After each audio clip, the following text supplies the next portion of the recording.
যারা রাষ্ট্রবাদী, যারা দেশভক্ত, তারা যে কোনো ধর্মেরই হোক, তারা দেশকে সবসময় সাপোর্ট করবে। মেজর ঋত্বিক পাল রয়েছেন। মেজর ঋত্বিক পাল, আপনাকে দিয়ে শুরু করছি। আমার মানুষ ভুল করতে পারে, একবার ভুল করতে পারে, দুবার ভুল করতে পারে, কিন্তু বিজেপির তরফ থেকে বলা হচ্ছে যে তৃণমূল কংগ্রেস বারবার ভুল করে এবং ন্যাশনাল সিকিউরিটি নিয়েই বারবার ভুলটা করে।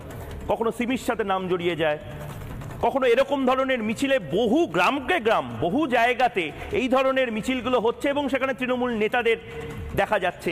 এক্ষেত্রে দাঁড়িয়ে গোয়ালপুকুরে আমরা তৃণমূল নেতা, তৃণমূল নেতার স্বামী প্রত্যেককে দেখতে পাচ্ছি। কেন হচ্ছে এগুলো? দেখুন, এক্ষেত্রে আমি বলবো যে দোষটা তৃণমূল কংগ্রেসের নয়, বেশ দোষটা আপনাদের মতো বড় বড় মিডিয়া হাউসের। কারণ যখনই ইন্টারন্যাশনাল টপিকে এই ধরনের গুরুগম্ভীর আলোচনা হয়, তখন আমি দেখেছি যে জেনারেলি আপনারা তৃণমূল কংগ্রেসের প্রতিনিধিদের আমন্ত্রিত করেন না। আপনারা জেনারেলি তাদের আমন্ত্রিত করেন চাল চুরি, কয়লা চুরি, মাদুর চুরি, এইসবে আপনারা জেনারেলি আমন্ত্রিত করেন। তো আমার মনে হলো যে কিছুটা এই সময় প্রাসঙ্গিক হয়ে ওঠার জন্য ওনারা হয়তো এই জায়গাটা মাথাটা গলালেন, যাতে নেক্সট টাইম আপনারা এই ধরনের জিনিসে ওনাদের আমন্ত্রিত করেন।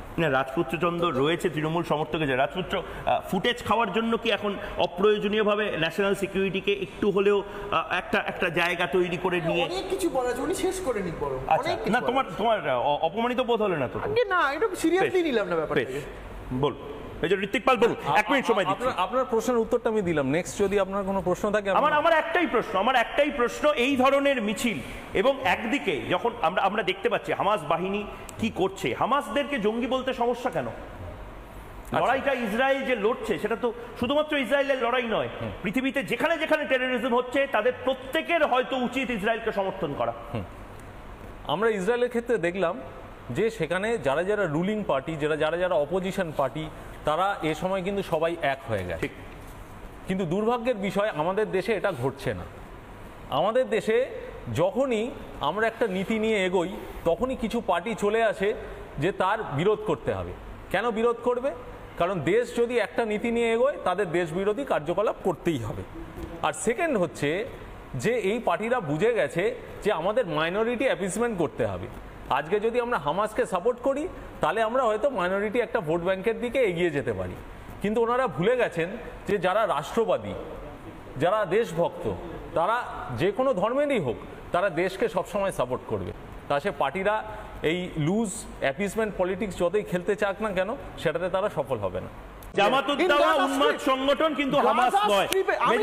মেজর পাল, আপনি কি মেজর পাল ইন্ডিয়া কি স্ট্রং স্ট্যান্ড নেয়নি? মেজর পাল, প্রধানমন্ত্রী নরেন্দ্র মোদীজি বলেছেন এই স্ট্যান্ড উইথ প্যালেস্টাইন, এই কারণে বলেছে, এই ভ্রান্তিটা দূর করার জন্য উনি বলেছেন যে প্যালেস্টাইন মানে হামাস নয়, হামাস মানে কিন্তু প্যালেস্টাইন নয়। এই কনসেপ্ট, এই মিসকনসেপ্টটাকে দূর করতে হবে। যদি প্যালেস্টাইন মানে হামাস হতো, তাহলে যখন প্যালেস্টাইনের জনগণ সেফলি সাউথ গাজার দিকে যাওয়ার তাদের সুযোগ ছিল, তখন হামাস তাদের আটকে দিয়ে বলেছে কেউ যদি এখান থেকে যাও তাহলে তোমাদের কিন্তু প্রাণনাশ হতে পারে, এই হুমকি দিয়েছে ওরা। সেকেন্ড, প্রত্যেকটা রোড ব্লক করে দিয়েছে যাতে জনসাধারণ সাউথ গাজাতে না চলে যেতে পারে, যাতে ওরা ওখানে নিরীহ শিশুদের, নারীদের হিউম্যান শিল্ড আত্মরক্ষার জন্য ব্যবহার করা যেতে পারে হিউম্যান শিল্ড হিসেবে। আর দ্বিতীয়ত, প্যালেস্টাইনে যত ত্রাণ এসছে সেই ত্রাণ দিয়ে ইলেকট্রিসিটি, শিক্ষা, জল, এইসবের কোনো পর্যাপ্ত ব্যবস্থা তো করেইনি, তাহলে ইসরায়েলের উপর ডিপেন্ডেন্ট হতে হতো না প্যালেস্টাইনকে। সেকেন্ডলি, এই টাকাগুলো দিয়ে তারা মাটির নিচে টানেল খুঁড়েছে, আর মাটির নিচে গর্তে কারা থাকে? ইঁদুররা। সেই ইঁদুরকে আমাদের এক বামমনস্ক পেপার গণশক্তি বলছে যোদ্ধা।